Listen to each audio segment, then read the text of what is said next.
جو ساتھی سنتوں سے فارغ ہو چکے ہیں وہ اپنی سب کو مکمل کریں۔ الحمدللہ نحمده ونستعینه ونستغفره ونؤمن به ونتوکل علیہ ونعوذ باللہ من شرور انفسنا ومن سیئات اعمالنا من يهد الله فلا مضل له ومن يضلله فلا هادي له ونشهد أن لا إله إلا الله وحده لا شريك له ونشهد أن سيدنا ومولانا محمدا عبده ورسوله صلى الله عليه وعلى آله وأصحابه وبارك وسلم تسليما كثيرا كثيرا. أما بعد فأعوذ بالله من الشيطان الرجيم. بسم الله الرحمن الرحيم. من ذا الذي يقرض الله قرضا حسنا وقال النبي صلى الله عليه وسلم من قام رمضان إيمانا واحتسابا غفر له ما تقدم من ذنبه أو كما قال عليه الصلاة والسلام. صدق الله العظيم وصدق رسوله النبي الكريم. رب اشرح لي صدري ويسر لي أمري واحلل عقدة من لساني يفقهوا قولي. مرتبہ نبی اکرم صلی اللہ علیہ وسلم پر درود شریف پڑھ لیجیے. اللهم صل على محمد وعلى آل محمد كما صليت على إبراهيم وعلى آل إبراهيم إنك حميد مجيد. اللهم بارك على محمد وعلى آل محمد كما باركت على إبراهيم وعلى آل إبراهيم إنك حميد مجيد. محترم بزرگوں اور عزیز دوستوں، اللہ تبارک و تعالیٰ کا احسان، اللہ کا فضل اور اللہ کا کرم ہے کہ اللہ تبارک و تعالیٰ نے ہم تمام کو ماہ مقدس رمضان المبارک جیسا عظیم مہینہ نصیب فرمایا. اس کی جتنی بھی قدر کی جائے وہ بہت ہی کم ہے، لیکن آج ہم لوگ رمضان کے آنے کے بعد بھی رمضان المبارک کی قدر کرنے کے لیے تیار نہیں. روزے کس مقصد کے تحت دیے گئے ہیں، ان روزوں کو رکھ کر وہ مقصد ہم حاصل کرنے کے لیے تیار نہیں. تراویح سنت کیوں قرار دی گئی ہے، اس کے پیچھے نبی اکرم صلی اللہ علیہ وسلم کیا چاہتے ہیں، تراویح کو پڑھ کر نبی صلی اللہ علیہ وسلم کے مقصد اور چاہت کو ہم پورا کرنے کے لیے تیار نہیں. رمضان المبارک میں قرآن مجید کا نزول ہوا، بلکہ لیلۃ القدر یعنی شب قدر میں مکمل پورا کا پورا قرآن مجید نازل ہوا. لیکن آج ہم لوگ پوری امت مسلمہ کے اکثر افراد قرآن مجید کی دولت سے بہت دور نظر آ رہے ہیں. نبی اکرم صلی اللہ علیہ وسلم نے ایک موقع پر ارشاد فرمایا کہ رمضان کا اگر کوئی شخص جان بوجھ کر ایک روزہ بھی چھوڑ دے اور اس کے بعد اسے افسوس بھی ہوا، اس افسوس اور اس قلق کے نتیجے میں اب ایک روزے کی قضا اگر پوری زندگی کرنا چاہے اور کرتا بھی رہے اور پوری زندگی اس ایک روزے کی قضا میں اس نے گزار دی، تو پوری زندگی کے روزے ایک طرف، وہ تمام کے تمام روزے رمضان کے ایک روزوں کا بدل ہو. کیوں فرما رہے ہیں نبی صلی اللہ علیہ وسلم رمضان کا مہینہ تقوی حاصل کرنے کا مہینہ ہے، اللہ کی رضا، اللہ کے نبی صلی اللہ علیہ وسلم کی رضا حاصل کرنے کا مہینہ ہے. رمضان میں روزے رکھ کر، قرآن مجید کی تلاوت کر کے، تراویح پڑھ کر اور دیگر سنت اور نوافل کا اہتمام کر کے بندہ اللہ کا محبوب اور اللہ کے نبی صلی اللہ علیہ وسلم کا محبوب بن جاتا ہے، اور روزوں کے بدلے اللہ اس بندے کو اپنا محبوب بنا لیتے ہیں. نبی صلی اللہ علیہ وسلم بھی اسے اپنا محبوب بنا. جب اللہ ہی ہمیں مل جائے تو پھر پوری کائنات، ساتوں آسمان اور ساتوں زمین ہماری ہے، اور جب اللہ ہی ہمیں نہیں ملا تو ساتوں زمین اور ساتوں آسمان ہمارے پاس ہونے کے باوجود ہم دنیا میں بھی ناکام اور آخرت میں بھی. اور 3 عشرے بنائے اللہ تعالیٰ نے. حضور نے فرمایا پہلا عشرہ رحمت، دوسرا عشرہ جہنم سے خلاصی کا، مغفرت کا، اور تیسرا عشرہ جہنم سے خلاصی کا. دیکھتے دیکھتے رمضان، ہم رجب میں بیان شروع کریں کہ رمضان آنے والا ہے، آنے والا ہے، آنے والا ہے. آج کتوا روزہ 23 روزے، اور آئندہ 30 جمعہ دن بھی ہو سکتی ہے، سنیچر بھی. اور ہماری خواہش کیا ہے جمعہ چھوڑے تو اچھا ہے کہ نہیں، کدھر روزہ ہم نے کم رکھنے کا بھی. ادھر چاند ادھر سعودی عرب میں دیکھے تو ہمیں ایک چاند، لیکن پوری دنیا میں 2 جگہ کیسا. ابھی ہمارے نتیجہ نکالنے میں وہ شروع میں ہمیں نکالتے نہیں، ایک چاند روزہ پہلے ہمارے کے بعد میں ہمیں وہ ہمیں ایک دن بعد ہوں گے، لیکن ایک دن پہلے پھر ہمارے ہوں گے. ہمارے یہ حال. رحمت کا عشرہ بھی چلا گیا، مغفرت کا بھی چلا گیا. اب آخری عشرہ ہے جہنم سے خلاصی. جتنا اللہ کے پاس مانگیں گے اللہ جہنم سے دور کریں گے اور جنت کے قریب کریں گے. مرحومین کے لیے بھی مانگنا ہے اور زندوں کے لیے بھی. مرحومین بھی مغفرت کے محتاج اور زندے بھی مغفرت کے محتاج. شروع سے جو عبادتیں چلی آ رہی ہیں اب تک، روزہ، قرآن مجید کی تلاوت اور تراویح، اور تراویح میں قرآن مجید کا سننا. لیکن جیسے ہی آخری عشرہ شروع ہوتا ہے عبادتوں، کیونکہ ابھی رمضان کے جانے کا زمانہ ہو رہا ہے اور عبادتوں کے اندر اللہ اضافہ کر کے بندے کو اپنے سے زیادہ قریب کرنا چاہتے ہیں. اب آخری عشرے میں روزہ بھی ہے، تراویح بھی ہے، قرآن مجید کی تلاوت کرنا بھی ہے، اور تراویح میں قرآن مجید سننا بھی ہے. نوافل شروع سے ہیں، سنتیں بھی شروع سے ہیں. لیکن آخری عشرے میں 1 سے لے کر 2 خاص عبادتوں کا اضافہ اللہ تعالیٰ اس آخری عشرے میں فرماتے ہیں. پہلا یہ کہ آخری عشرے کے اندر اللہ تعالیٰ نے نبی اکرم صلی اللہ علیہ وسلم کے ذریعے اعتکاف کروایا. حضور صلی اللہ علیہ وسلم کی زندگی بھر کا معمول شروع زمانے میں یہ رہا.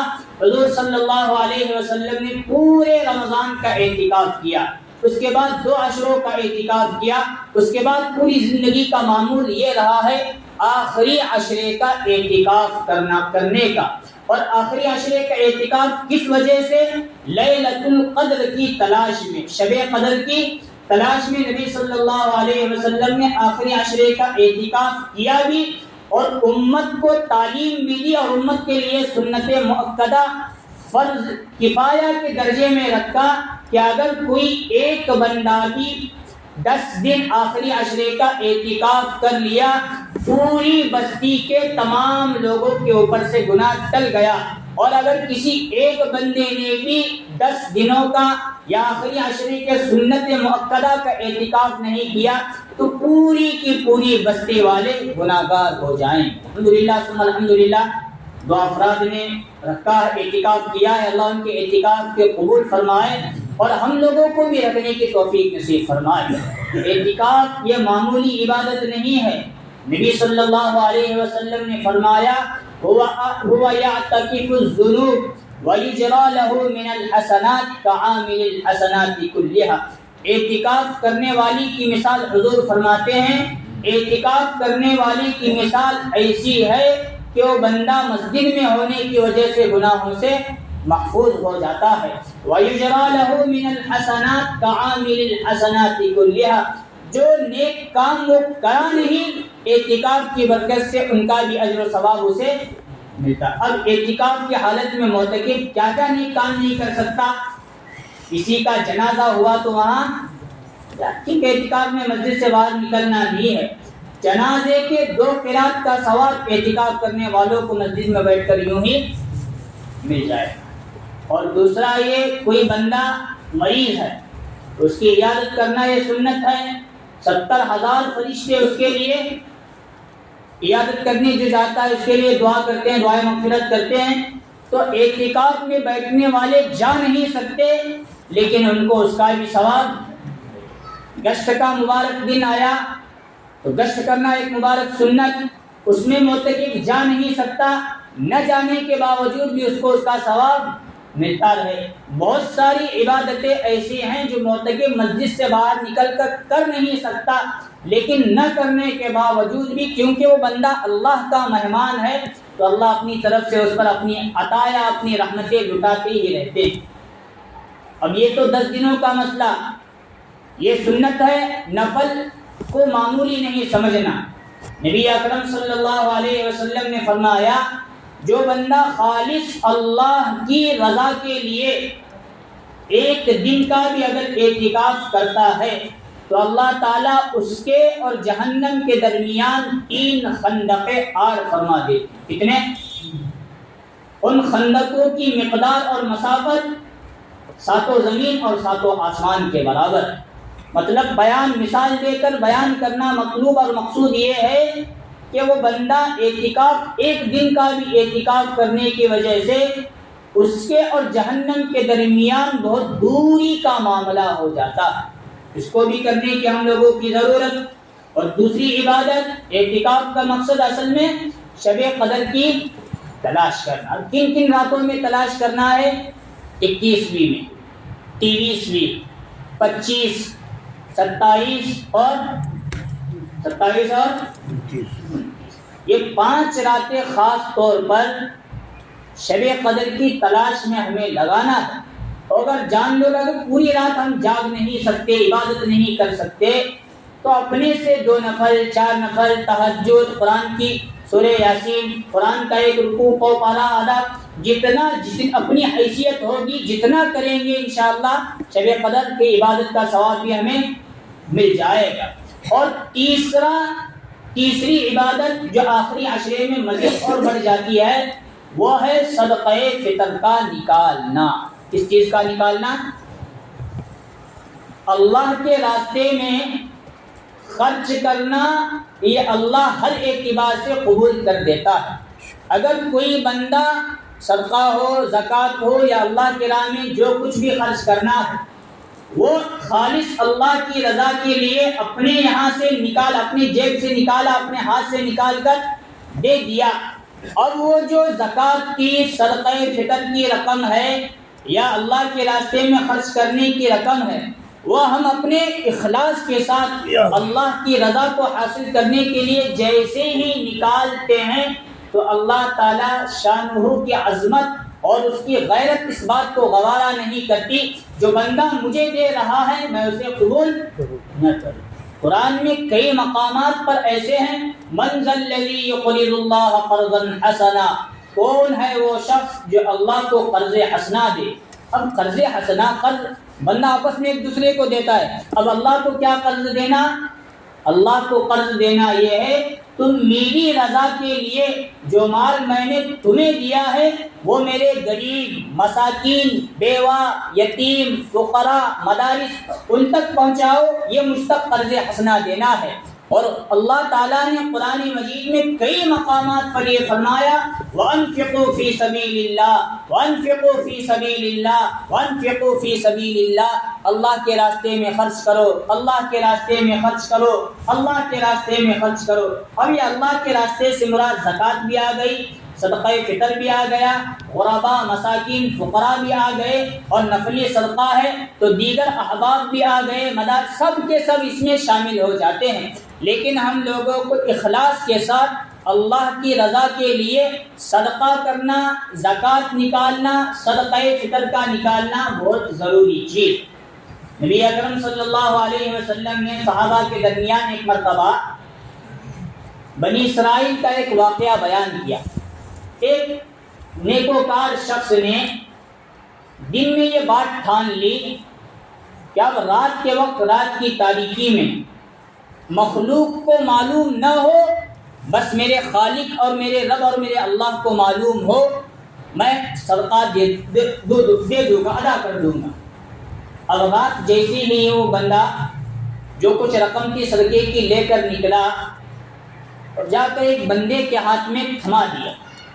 جیسے ہی صبح ہوئی تو لوگوں میں چرچا ہونے لگا کہ ایک اللہ کے نیک بندے نے رات میں ایک چور کو صدقہ دیا ہے، اس کا صدقہ قبول۔ اب لوگوں کی عادت ہوتی ہے، ہماری عادت کیا، سال بھر کے بعد رمضان میں کوئی بندہ آیا، سال بھر انہیں نہیں نہ جمعہ کو آیا نہ کسی اور نماز کو آیا تو ہمیں تانے کیا دیتے ہیں؟ اتنا چاہیا بابا تو نماز قبول کرتا نہیں ہے اللہ. تو انہیں کیا ہے قطع سے، جمعہ میں بھی کیا ہے، رمضان میں بھی کیا ہے اور عید میں بھی کیا ہے. انہیں تو بابا جیسا آتا ہے انہیں ہماری عادت وہی بنی اسرائیل کی ابھی بھی عادت ہے بنی اسرائیل کی، یہود و نصارہ کی آج بھی وہ عادت ہے کسے کرنے دینے کا نہیں اور ہمیں خود بھی وہ عادت ہم نے بھی ان کے صحبت میں رو رو کو پڑھیا. تو بندے کو گویا تانا دیا گیا رات میں تو اس نے صدقہ دیا لیکن کسے دیا؟ کسے دیا؟ چور کو دیا. مطلب قبول وہ بات دل پر لگی بندے. میں تو اللہ کے لیے صدقہ لے کر نکلا اور میں سمجھتا ہوں کہ رات کی تاریکی میں کوئی بندہ مجھے محتاج ملا میں نے اسی کو دیا، لیکن چور کو دیا اللہ معاف کرے، لیکن دوسری مرتبہ پھر دے دوں گا. پھر وہ دن میں ٹھان کر رات میں اپنے صدقے کی رقم لے کر نکلا اور رات میں ایک عورت ملی تو عورت کے ہاتھ میں صدقہ اس نے دے دیا اور اپنے گھر چلا آیا. اب دوسرے دن پھر چرچا ہونے لگا کہ فلاں شخص نے ایک فاحشہ عورت، بدکار عورت، زانیہ عورت کو اپنے صدقہ کی رقم دی. مطلب قبول اس نے اس دل پر وہ بات لگی میں تو اللہ کی رضا کے لیے دیا. چور کو صدقہ دینے میں بھی اللہ کی کوئی نہ کوئی مصلحت اور حکمت ہوگی. زانیہ، بدکار، فاحشہ عورت کو بھی دینے میں بھی اللہ کی کوئی نہ کوئی حکمت اور مصلحت ہوگی. لیکن تیسری مرتبہ پھر ادا کروں گا. ہمیں رہتے تو بولے بابا ایک بار دیا وہ سے نہیں، دوسری بار کون دینے والا مزے سے نہیں، میں دوسرے کو کہاں سے دے دیا کروں. لیکن وہ جو نیک بندہ تھا اس نے ٹھان لیا اب تیسری مرتبہ پھر مجھے اپنی صدقہ اپنی زکوٰۃ کی رقم اپنے اللہ کے راستے میں نکال.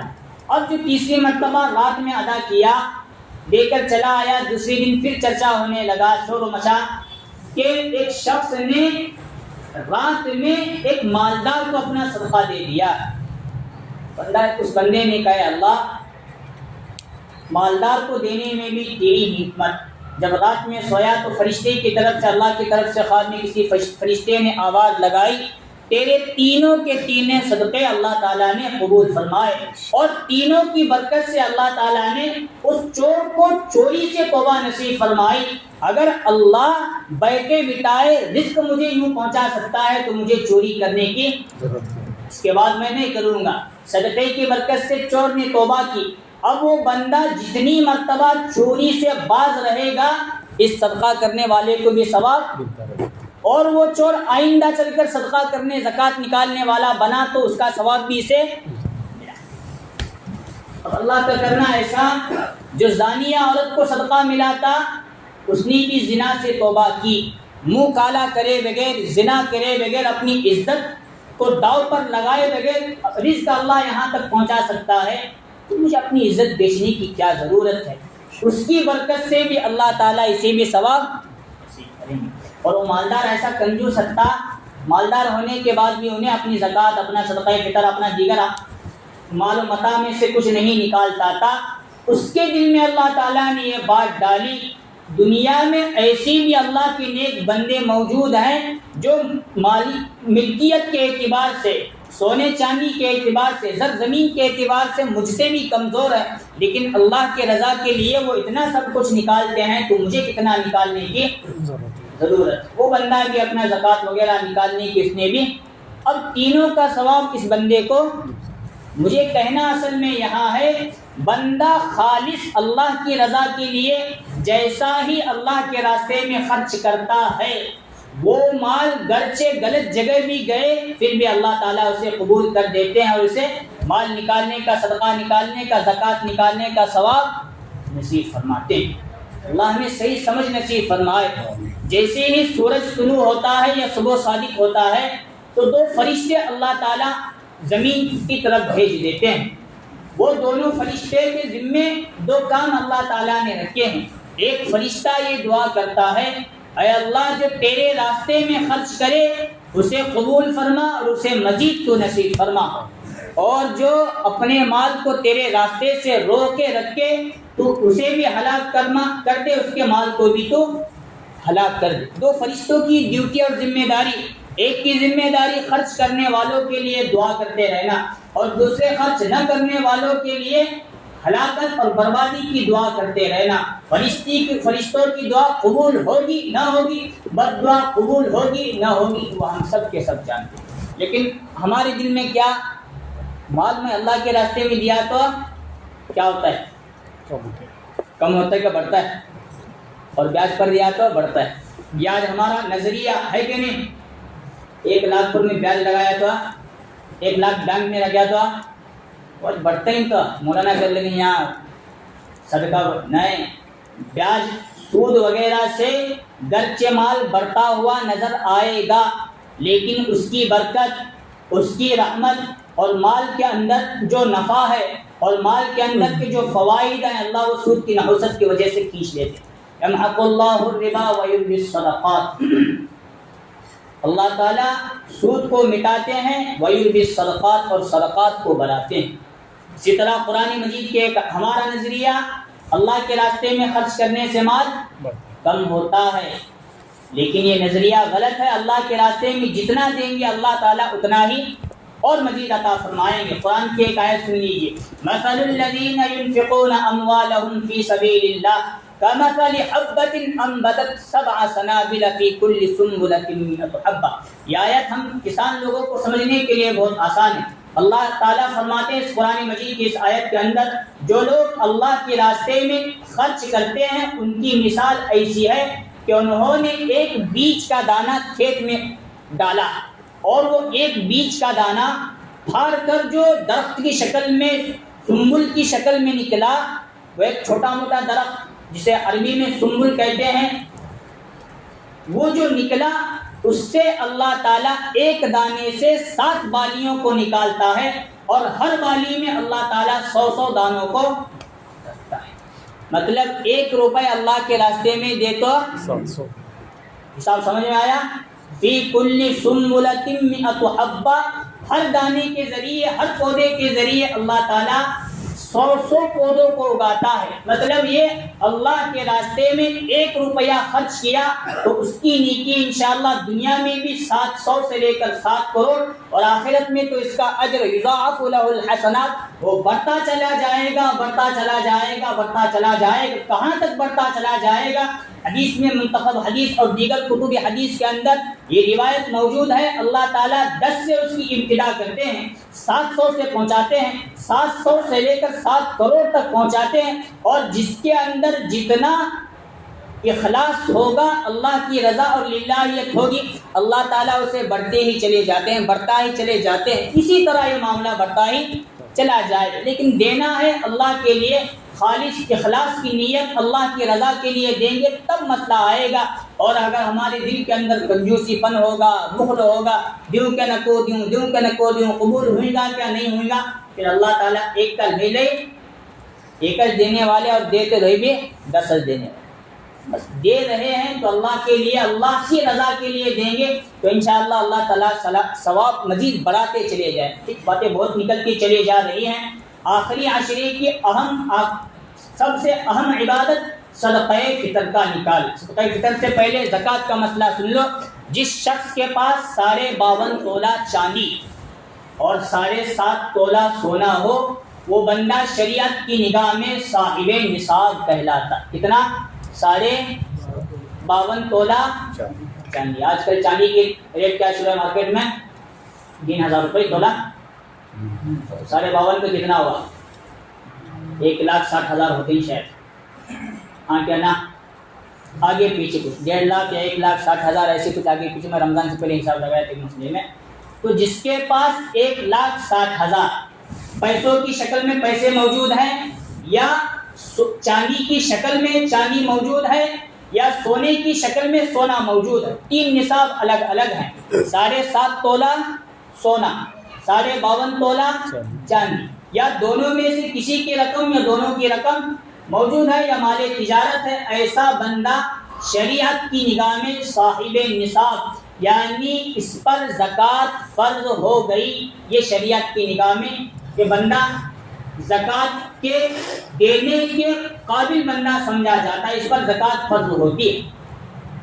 اب اس میں سے 40واں حصہ اللہ کے راستے میں بطور زکوٰۃ کا نکالنا فرض ہے.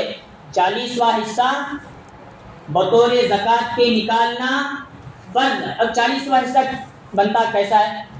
اب 1,00,000 روپے ہمارے پاس ہے، اس کا 40واں حصہ 2,500 روپے یہ زکوٰۃ میں دینا فرض ہے۔ فرض اگر ادا نہیں کیے تو گنہگار ہوں گے۔ اور رمضان میں اب مسئلہ اصل میں کیسا ہے، آخری عشرے کی جو عبادت ہے صدقہ فطر، زکوٰۃ کی آخری عشرے کی عبادت نہیں، تو اس میں علماء کرام نے رمضان میں سے ایڈ کیا۔ اب کیوں کیا ہے؟ نفل فرض کے برابر ہو جاتا ہے اور فرض کا ثواب۔ یہ مسئلہ ایسا ہے، بندہ جب مالدار ہوا، 52 تولہ 4.5 اور پیسہ اتنا سب کچھ آیا، جس وقت بھی آئے گا تب سے لے کر سال کے مکمل ہونے کے بعد اس پر زکوٰۃ فرض۔ آج میرے پاس اتنا پیسہ آیا، اب شریعت فوراً زکوٰۃ فرض قرار نہیں دی۔ مان لو کہ اس رمضان میں اتنا مالدار بنا، اب فوراً فرض نہیں، آئندہ رمضان تک وہ مال میرے پاس رہا، آئندہ رمضان میں جا کر مجھ پر زکوٰۃ فرض ہوگی۔ کسی کے پاس محرم میں اتنا مال آیا تو محرم سے محرم کا حساب، کسی کے پاس ربیع الاول کا آیا تو ربیع الاول سے ربیع الاول کا پورا حساب رہے گا۔ اب رمضان میں دو، یہ اہمیت اس لیے دی جاتی ہے تاکہ ثواب آپ کو زیادہ ملے۔ کسے ملے؟ نفل کا فرض، اور بھاؤ بڑھ رہے ہیں، اور فرض 70 فرائض، اور یہ زکوٰۃ فرائض اسلامیہ میں سے ہے۔ ایک زکوٰۃ کے طور پر ہم فرض زکوٰۃ ادا کریں گے تو انشاءاللہ 70 مرتبہ زکوٰۃ ادا کرنے کا ثواب اللہ تعالیٰ ہمیں نصیب فرمائیں۔ یہ تو ہوا زکوٰۃ کے مسئلے کے تعلق سے۔ زکوٰۃ کا نکالنا بہت ضروری، ورنہ بندہ بہت بڑا گنہگار بن جاتا ہے۔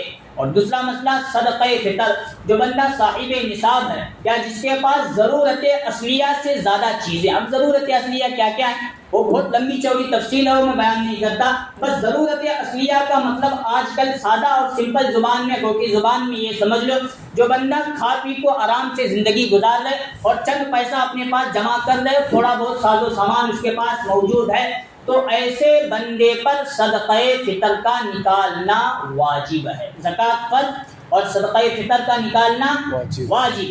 اگر صدقہ فطر کے نکالے بغیر وہ عیدگاہ کے اندر آیا، نبی اکرم صلی اللہ علیہ وسلم فرماتے ہیں میری عیدگاہ میں آنے کی تجھے اجازت، نکل جا میری عیدگاہ سے۔ یہ ایک پھٹکار نبی صلی اللہ علیہ وسلم کی طرف سے۔ اور زکوٰۃ نہ دینے کا وبال، والذین یکنزون الذهب والفضة ولا ينفقونها فی سبیل اللہ فبشرهم بعذاب علیم۔